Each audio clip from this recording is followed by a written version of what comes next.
Good morning everyone, welcome back to my another blog. আজকে সকালে চা খেয়ে ভাবলাম সবজিটা কেটে রাখি। এই ঘরে বেগুন আছে, তো বেগুনগুলোকে আমি অল্প বড় সাইজে কেটে নিয়েছি। এই সাইজের আজকে বেগুন রান্না করব।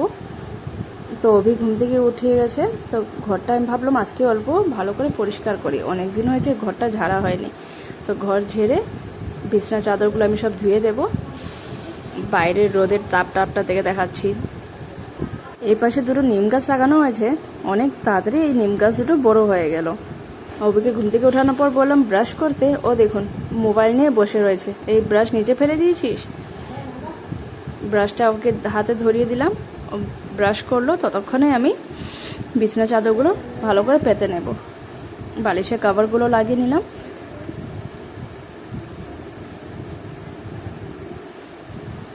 দেখুন এইবার দেখুন ঘরটা কি ভালো লাগছে দেখতে। তো চলুন, অনেক দেরি হয়ে গেল, রান্নাঘরে যাওয়া যাক। গরম তেলে নুন দিয়ে দিলাম, নুন দিয়ে আলুটা ভেজে নেব ভালো করে। রসুন আর কাঁচা লঙ্কাটা পেস্ট করে নেব, সেটা করে নিই। আলুগুলো দেখুন কি সুন্দর লাল টকটক হয়ে গেছে। বেগুনগুলো এই সাইজের আমি সব কেটে নিয়েছি। তেল গরম হয়ে গেছে, আমি বেগুনটা ছেড়ে দিলাম আর পেস্ট করা লঙ্কা আর রসুনটা দিয়ে দিলাম, শীতলটা দিয়ে দিলাম। বেগুনটাতে অল্প অল্প জল আছে, এটা ভালো করে শুকিয়ে নেব। বেগুনটা করু বানাবো আজকে। রান্না করতে করতে ম্যাঙ্গো শেকও খেয়ে নিলাম আমি। তো এখন আলু মাছের ঝোল বানাবো। আলুটা অল্প ভেজে নিলাম, তারপর ভেজে রাখা মাছটা দিয়ে দেবো তাতে। আলুটা সিদ্ধ হয়ে গেছে। আজকে কিন্তু পাতলা ঝোল বানাবো।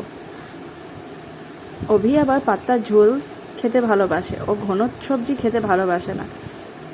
এই দেখুন ওর তরকারিটা রেডি হয়ে গেল। তারপরে লাঞ্চে খেয়ে নিলাম ডাল, বেগুন করু আর আলু মাছের ঝোল।